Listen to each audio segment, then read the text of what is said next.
Hi hello welcome to big TV. నేను మీ గౌతమి. ఈ మధ్య కాలంలోని ఇన్ఫ్లుయెన్స్ ముఖ్యంగా ఈ యూట్యూబ్ ఛానల్స్ రన్ చేస్తున్న వాళ్ళని జనాలు ఎంతలాగా అభిమానిస్తారో మనం చూస్తూ ఉన్నాం. వాళ్ళకి వేలల్లో లక్షల్లో సబ్స్క్రైబర్స్ అని కూడా మూటగడుతూ ఉంటారు. ఇదే కాకుండా దాని నుంచే వాళ్ళకి ఇన్కమ్ రావడం, వాళ్ళు అభివృద్ధి చెందడం కూడా, దాని గురించి వాళ్ళు మళ్ళీ వీడియోలు చేసి పెట్టడం కూడా చూస్తూ ఉంటాం.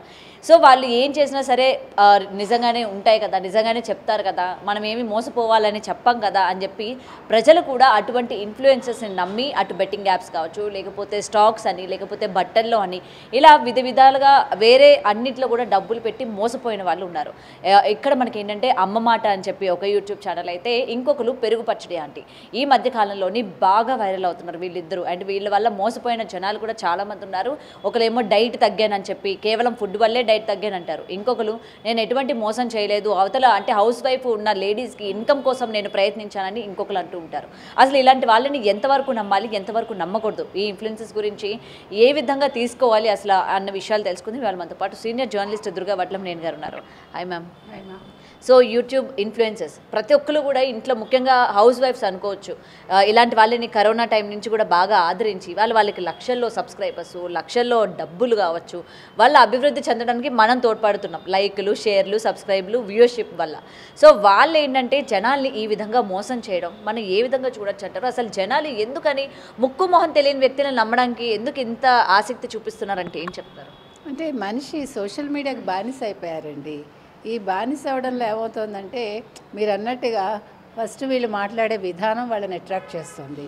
అబ్బో వీళ్ళు ఏదో కొత్తగా చెప్తున్నారు, వీళ్ళు ఏదో బంగారం కొనుక్కోమంటున్నారు, వీళ్ళు ఏదో చీరలు చూపిస్తున్నారు, ఈ నగలు చూపిస్తున్నారు, తక్కువ కంటున్నారు, అట్లా మొదలవుతుంది. మొదలయ్యాక వాళ్ళు మీరు సబ్స్క్రైబ్ చేసుకోండి, మమ్మల్ని లైక్ చేయండి, మీ వల్లే మేము బతుకుతున్నాము, మీరే మాకు, మీ వల్ల మాకు జీవనోపాధి దొరుకుతుంది, ఇట్లా రకరకాల మాటలు. సో దానికి అట్రాక్ట్ అయ్యి వీళ్ళందరూ మీరు అన్నట్టుగా లక్షల్లో సబ్స్క్రైబ్ చేసుకుంటున్నారు. ముఖ్యంగా అమ్మ మాట అనే ఆవిడ ఆవిడ స్టార్టింగ్లో వేరే రకంగా ఉండేది.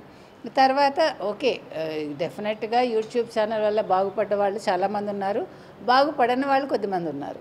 బాగుపడిన వాళ్ళలో అమ్మ మాట ఛానల్ వాళ్ళు కూడా ఒకళ్ళు. ఆవిడకి ఇప్పుడు మీరు అన్నట్టుగా లక్షల్లో మరి ఎంత ఉన్నారో సబ్స్క్రైబర్స్ ఉన్నారు, ఇన్కమ్ కూడా బాగానే వస్తుంది. ఆవిడ లైఫ్ స్టైల్ మారింది కూడా, తప్పులేదు, ప్రజలకు ఇష్టమైంది, వాళ్ళని వాళ్ళు చూస్తున్నారు, వాళ్ళు మార్చుకున్నారు. కానీ ఈ మధ్యకాలంలో వర్క్ ఫ్రమ్ హోమ్ అని చెప్పి ఆవిడ ఏదో ఒకదాన్ని ఆవిడ ప్రమోట్ చేశారు. ఇప్పుడు నేను ఊరికే చేస్తాను, ఊరికే ఎవడైనా ఎందుకు చేస్తాడండి? ఇప్పుడు కొన్ని ప్రొడక్ట్స్ వాళ్ళు చూపిస్తారు, అవన్నీ కూడా ప్రమోషనే కదా. ఊరికే ఎవడు చేస్తాడు డబ్బులు తీసుకోకుండా? ఇప్పుడు నేను సొంతంగా ఏదైనా తయారు చేస్తే నేను ఊరికే చూపిస్తాను. సో ఆవిడ ఇంచుమించుగా చీరలు చూపిస్తుంది, నగలు చూపిస్తుంది. నిన్న ఆవిడ మాట్లాడిన వీడియోలో ఈవిడ బంగారం కొనుక్కోండి, బంగారం మీద పెట్టుబడి పెట్టండి అని కొత్తలో చెప్తే, ఆ వీడియో నుంచి ఆవిడకి ఫాలోయింగ్ ఎక్కువైంది, యాక్చువల్గా ఫాలోవర్స్ ఎక్కువయ్యారు. సో ఈవిడ మొన్న ఏదో బంగారం పొదుపు చేయండి ఏదో చెప్తే, ఒక ఆవిడ నాకు మా ఆయనకి గొడవ అయిందండి, దీనివల్ల మా ఆయనకి నాకు దెబ్బలాట్లు అవుతున్నాయంటే ఈవిడ నిన్న వీడియో తీసేసింది. ఇక్కడ వీడియో తీసేస్తే ప్రాబ్లం సాల్వ్ అవ్వదు కదా. ఇప్పుడు మీరు చెప్పడం తప్పులేదు, ఓకే పొదుపు చేసుకోండి అని చెప్పడం మంచి మాటే, కానీ దానికోసం అవతల వాళ్ళు కొట్టుకుంటుంటే మీరు సలహా ఇవ్వాలి అంతే తప్ప వీడియో తీసేయటం వల్ల వాళ్ళ ప్రాబ్లం సాల్వ్ అవ్వదు. నెంబర్ 1. నెంబర్ 2, మీకు గుర్తుందా గతంలో శ్రీలంక నుంచో ఎక్కడి నుంచో ఒక ఇట్లాగే, ఇప్పుడు మీరు జాయిన్ అవుతారండి, అది కాయిన్స్ అనమాట, రేర్ కాయిన్స్ తయారు చేస్తాము అంటే, లైక్ ఫర్ ఎగ్జాంపుల్ ఇందిరాగాంధీ గారి ఫోటో అనుకుందాం, ఆ కాయిన్ 24 క్యారెట్స్ మీకు ఇస్తాం మేము, దీనికి మీరు ఇన్ని వేలు కట్టి మీరు జాయిన్ అవ్వాలి, మెంబర్షిప్ తీసుకోండి, మీరు ఇంతమందిని జాయిన్ చేయాలి. అదేమైందంటే మొదలైన కొత్తలో మీ కిందన అట్లా ఒక నెట్ లాగా వచ్చి ఫస్ట్ జాయిన్ అయిన వాళ్ళందరికీ చాలా డబ్బులు వచ్చాయి, లక్షలు కోట్లలో సంపాదించారు.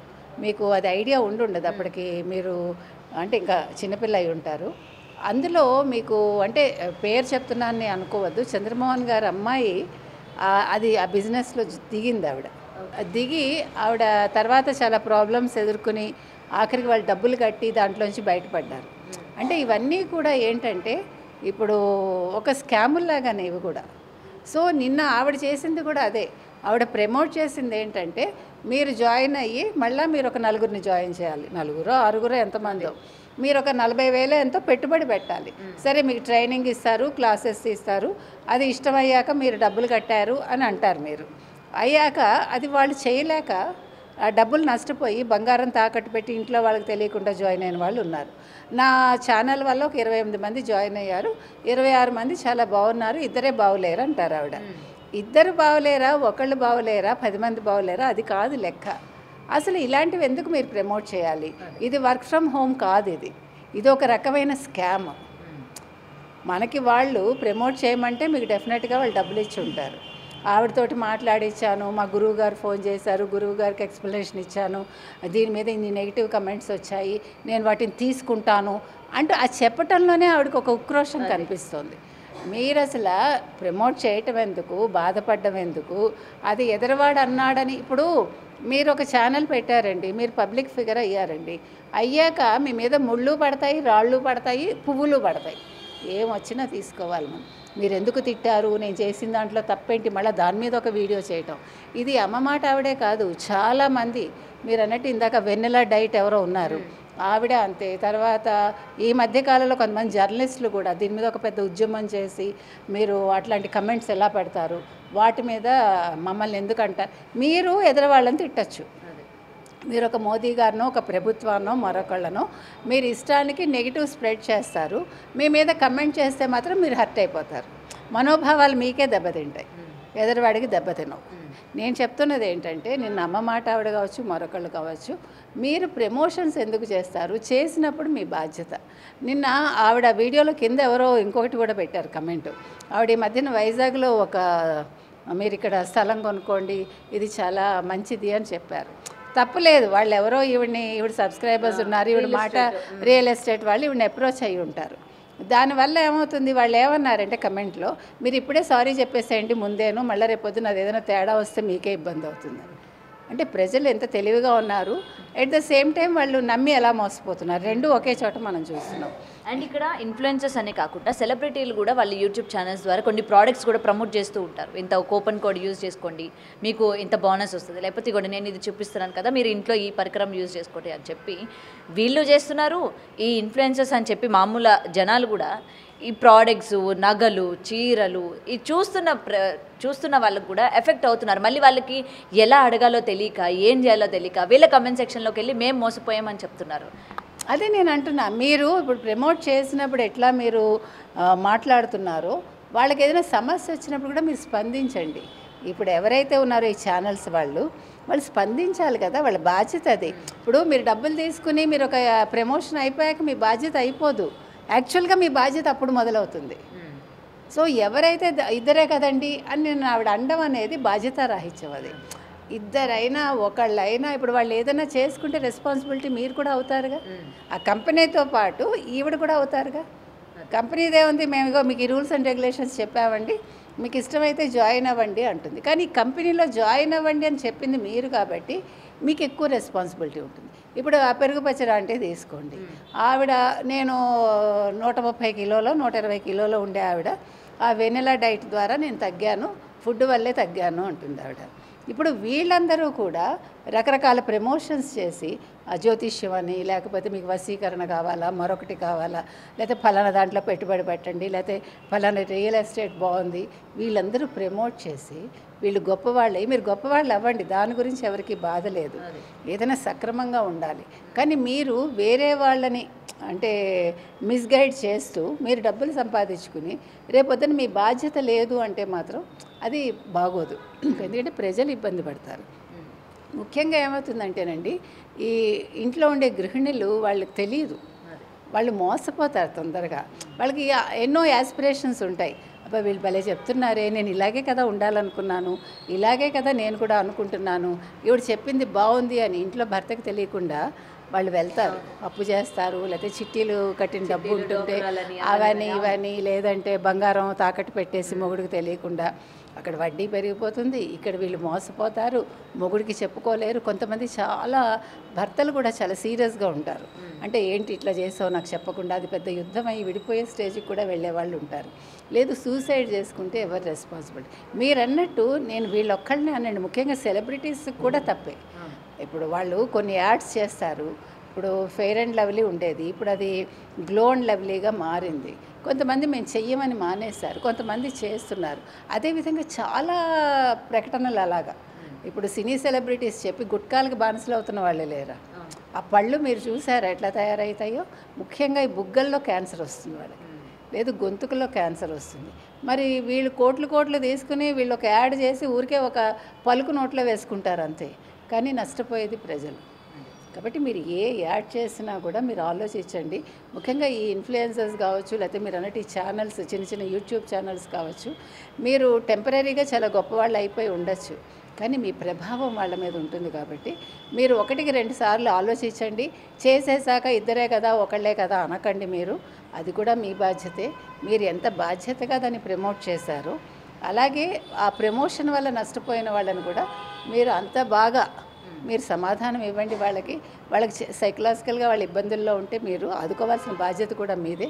కాబట్టి ఇంకా మీద ఏదైనా ప్రమోట్ చేసేటప్పుడు 1-2 సార్లు ఆలోచించుకోమని మనం వీళ్ళందరికీ చెప్తాం. అండ్ మేడం, ఇది ప్రమోషన్ వరకే కాకుండా ఇలాగ ఇన్ఫ్లుయెన్సర్ సబ్స్క్రైబర్స్ బాగా వచ్చిన తర్వాత వాళ్ళే ఒక బిజినెస్లు పెట్టడం కూడా మనం చూస్తున్నాం. ఐదర్ ఒకరు అదే ఫుడ్ కావచ్చు, లేకపోతే ఇంకేదో పెట్టిన తర్వాత మళ్ళీ ఆ విధంగా కూడా జనాలు మన వైపే ఉండాలి, మన ఫుడ్డే కొనుక్కోవాలి, మనదే చేయాలి, మళ్ళీ ఏదైనా క్వశ్చన్ చేస్తే వాళ్ళు తిరగబడ్డం కూడా మనం అలేఖ్య చిట్టి పికిల్స్ విషయంలో మనం చూసాము. సో ఇలాంటి విషయాలు వాళ్ళు ఉన్నప్పుడు కూడా ప్రజలు ఎలాంటి జాగ్రత్తలు తీసుకోవాలంటే ఏం చెప్తారు? మీరు చెప్పినట్టుగా అలేఖ్య పికిల్స్ ఏదైతే ఉందో ఆ ఇష్యూ మనందరం మాట్లాడాం. ఖచ్చితంగా మీరు అన్నట్టు మన మీద ఆధారపడి బతికి తర్వాత వాళ్ళు రెచ్చిపోయి బూతులు మాట్లాడి మనల్ని తిట్టడం అది ఎంతవరకు సబబు? మన వల్ల గొప్పవాళ్ళు అవుతున్నారు. ఇప్పుడు అమ్మ మాట ఆవిడకైనా ఎంత నిన్న మీరు చూసారంటే ఆవిడ కోపం ఆపుకుంటోంది ఆవిడ. అంటే నేను అనేది మీకు ఎందుకంత కోపం వస్తుంది? నేను చెప్పింది మంచిదే అయింది కదండి, 26 మందికి మంచిదే అయింది కాదు, ఒక్కళ్ళకి చెడైతేనే అది అంతే కదండి. అందుకని మీరు అన్నట్టుగా ఇది ప్రతివాడి బాధ్యత. వాళ్ళు తప్పకుండా ఆలోచించుకోవాలి ఏదైనా ప్రమోట్ చేసేటప్పుడు, ఇది నేను చేయనా వద్దా, దీనివల్ల తర్వాత వచ్చే కాంప్లికేషన్స్ ఏముంటాయి, దీనివల్ల ఎటువంటి ఇబ్బందులు వస్తాయి, ఇవి ఆలోచించుకోవాలండి వాళ్ళు ఖచ్చితంగా. ఇప్పుడు ఇవాళ డబ్బులు వస్తున్నాయి కదా అని చేసేసి ప్రమోషన్ చేసేసి తెల్లారులేస్తే 10 ప్రోడక్ట్స్ చూపించేసి, ఈవెన్ సినిమా వాళ్ళు కావచ్చు, సెలబ్రిటీస్ కావచ్చు, వాళ్ళెంతో వీళ్ళు సెలబ్రిటీస్ లాగానే ఉన్నారు చెప్పాలంటే. కాబట్టి ఇది మాత్రం వాళ్ళు ఆలోచించుకోవాలండి. సెలబ్రిటీస్ కూడా ఆలోచించుకోవాలి. ముఖ్యంగా మీరు చెప్పినట్టు వాళ్ళు సొంతంగా ప్రొడక్ట్స్ తయారు చేసి, ఈవెన్ సినిమా వాళ్ళు కూడా ప్రొడక్ట్స్ పెడుతున్నారు, ఫుడ్ ప్రొడక్ట్స్ కూడా పెడుతున్నారు. దానికి ఎంతెంత రేట్లు పెడుతున్నారు. సరే ఇష్టమైన వాడు కొనుక్కుంటాడు, తర్వాత విషయం. కానీ నష్టపోవడం అనేది ఉంటుందిగా. ఇప్పుడు మీకు పెద్ద కంపెనీలు, పెద్ద కంపెనీలు ఉన్న వాళ్ళ పిల్లలు కూడా గిఫ్ట్ ర్యాపర్స్ అని, దీన్ని ఏమంటారు, వైకుంఠపాళి, తర్వాత వామన గుంటలు, ఇలాగ పూర్వకాలం ఉండేవన్నీ కూడా ఒక ప్యాక్ చేసి అది కొన్ని వేలకు అమ్ముతారు. నేను అనేది ఇది ఎవరు ఎఫోర్డ్ చేయగలరండి? ఉన్నవాడే మళ్ళీ ఉన్నవాడవుతున్నాడు. మీరు ప్రతి దాంట్లోనూ మీరు వచ్చేస్తే ఇంక సామాన్య మానవుడు ఎలా బతుకుతాడు? ఇప్పుడు కిరాణా షాపులు ఎక్కడైనా ఉంటున్నాయండి? చాలా మట్టికి తుడిచిపెట్టుకుపోతున్నాయి. మనలాంటి వాళ్ళు ఇంకా కిరాణా షాపులకు వెళ్ళడానికి ఆలోచిస్తున్నాయి, ఎందుకంటే వాళ్ళు బతకాలి కాబట్టి. కానీ ఆన్లైన్ వచ్చాక తర్వాత ఈ పెద్ద కంపెనీస్ ప్రతి దాంట్లోకి వచ్చేసాక చీరల బిజినెస్ వాళ్ళే, తర్వాత నిత్యావసర వస్తువులు వాళ్ళే, ప్రతిదీ వాళ్ళే, చెప్పులు వాళ్ళే, నగలు వాళ్ళే, అసలు అన్నీ మీరే తీసేసుకుంటే ఇంకా సామాన్య మానవుడు ఎలా బతుకుతాడు? వాడికి వచ్చేది మీకు ఇచ్చేసి వాడు పస్తు పడుకోవాలా? కాబట్టి వీళ్ళు ఏం చేసినా కూడా ఆలోచించాలండి. ఇంత రేట్లు పెట్టేసి మేము గొప్పవాళ్ళం కాబట్టి ప్రజలు కొంటారు అనుకోవటం కూడా పొరపాటే. ప్రజల్లో కూడా అవేర్నెస్ రావాలి. మీరు ఛానల్స్ చూశాక తొందరపడి ప్రతిదీ కొనేయకండి, తొందరపడి ప్రతి దాంట్లో వెళ్ళి జాయిన్ అయిపోకండి. అయ్యో దీనివల్ల వచ్చే నష్టాలేంటి, మళ్ళీ నాకు ఫ్యామిలీ ఏమవుతుంది, మా ఆయనతో సంప్రదిద్దాం అనేది మీరు ఆలోచించండి. మీ ఆయన కాకపోతే స్నేహితులు కాకపోతే ఇంట్లో పెద్దవాళ్ళు ఉంటారు, అమ్మ ఇలా చేద్దాం అనుకుంటున్నాను ఏంటి అనేది ఒక సలహా తీసుకోమని మనం చెప్తున్నాం. అంతేగాని తొందరపడి దిగిపోయి సలభాలాగా మాడిపోవద్దు. For more videos like this, subscribe Big TV channel.